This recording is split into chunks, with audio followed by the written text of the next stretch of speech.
Hello दोस्तों, UPSC allrounder में आपका स्वागत है। तो आज हम बात कर लेते हैं महासागरीय थर्मोलाइन परिसंचरण की, और उसकी जो अवधारणा है वो क्या है, और वैश्विक जलवायु के विनियमन में इसकी क्या भूमिका रहती है उस पर चर्चा करेंगे हम लोग। और इसके परिसंचरण के द्वारा पृथ्वी पर जो बदलाव होते हैं और वो जलवायु को किस तरह से प्रभावित करते हैं, इस पर भी हम विचार करेंगे। ठीक है, तो महासागरीय थर्मोलाइन परिसंचरण जो है वो एक ग्लोबल कन्वेयर बेल्ट जिसको हम कह सकते हैं, मतलब ग्लोबल कन्वेयर बेल्ट, मतलब आपने देखा होगा कन्वेयर बेल्ट, देखा होगा आपने, जहाँ पे जैसे जहाँ रोटी बनाने वाली जो मशीनें आपने लगी हुई देखी होगी बड़ी बड़ी जगहों पर, जैसे गुरुद्वारों वगैरह में लगी रहती हैं, तो वहाँ पर अंदर से वो गोली डाली जाती है और वो बेल्ट के थ्रू वो अंदर से वो चपटी होकर के निकलती है और वो कन्वेयर बेल्ट पे घूमते हुए जो है वो आगे बढ़ जाती है, और या जो भी वहाँ पे बर्तन रखा होता है उसमें गिर जाती है। तो किसी भी चीज़ को पीछे से आगे की तरफ या दूसरी तरफ ढकेलने की जो प्रक्रिया है या परिसंचरण है वो महासागरों में भी पाया जाता है, और उसको ही हम लोग क्या बोलते हैं, परिसंचरण, महासागरीय थर्मोहेलिन परिसंचरण कहते हैं। ठीक है, अब ये इसको ग्लोबल कन्वेयर बेल्ट भी कहा जाता है। यह महासागरों की गहराई में चलने वाली धीमी लेकिन सशक्त धाराएं होती हैं। ठीक है, यह तापमान यानी थर्मो और लवणता, मतलब उसका जो नमकीन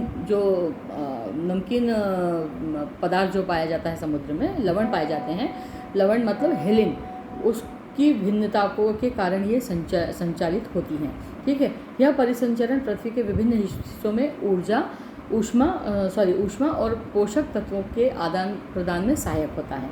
ठीक है, अब वैश्विक जलवायु के विनिमय में इसकी क्या भूमिका है, तो जो मतलब विश्व भर की जो जलवायु है वो भी इसी की वजह से प्रभावित होती है। जब में जो थर्मोहेलिन परिसंचरण अंदर के अंदर चलता है, धाराएं अंदर चलती हैं, कुछ गर्म जल धाराएँ होती हैं, कुछ ठंडी धाराएँ होती हैं, तो उसका भी प्रकृति पर प्रभाव पड़ता है और इसके वजह से जलवायु में भी परिवर्तन आता है।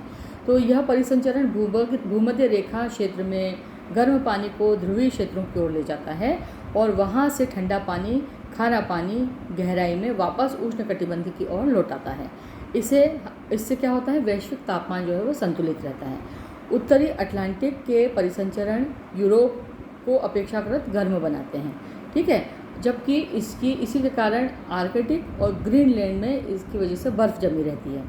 यह मानसून, समुद्री पारिस्थितिकी तंत्र और समुद्री जीवों के जीवन चक्र को भी प्रभावित करता है। परिसंचरण में बदलाव के क्या प्रभाव होते हैं? ग्लोबल वार्मिंग के कारण ध्रुवीय बर्फ के पिघलने से मीठे पानी की मात्रा बढ़ जाती है, जिससे पानी में लवणता घटती है और परिसंचरण भी क्या हो जाता है, धीमा हो जाता है। परिसंचरण के धीमे पड़ने या रुकने से यूरोप में ठंड बढ़ सकती है और दक्षिणी गोलार्ध के कई हिस्सों में गर्मी बढ़ सकती है। मानसून प्रणाली जो है वो भी गड़बड़ा सकती है। इससे भारत और अफ्रीका जैसे देशों में कृषि पर इसका प्रतिकूल प्रभाव पड़ता है, क्योंकि हमारे यहाँ के जो जलवायु है वो मानसूनी जलवायु है और उसकी पूरी डिपेंडेंसी किस पे है, मानसूनी वर्षाओं पर डिपेंडेंट है। अगर इसमें थोड़ा सा भी डिस्टर्बेंस आता है तो उसका प्रभाव किस पे पड़ता है, अफ्रीका पे और भारत की जलवायु पर पड़ता है। महासागरों में ऑक्सीजन और पोषक तत्वों के वितरण में इससे बाधा आ सकती है, जिससे समुद्री जीवन भी प्रभावित होता है। तो थर्मोहेलिन परिसंचरण पृथ्वी की जलवायु को स्थायी संतुलन बनाए रखने के लिए अत्यंत महत्वपूर्ण है और इससे किसी भी प्रकार की परिवर्तन या वैश्विक स्तर पर गंभीर जलवायु में परिवर्तन ला सकता है। मतलब इससे आपको क्या समझ में आया, इसमें किसी भी प्रकार का परिवर्तन, अगर इसमें कुछ भी बदलाव आता है, जो अभी चल रहा है, रूटीन जो चल रहा है, अगर उसमें किसी भी प्रकार का बदलाव आता है तो ये वैश्विक स्तर पर बहुत गंभीर तरीके से जलवायु परिवर्तन ला सकता है। तो उम्मीद है आपको ये समझ में आया होगा, है ना। और मैं इसका आंसर जो है वो भी कमेंट सेक्शन में डाल दूँगी, आप वहाँ से इसका आंसर ले सकते हैं। Thank you.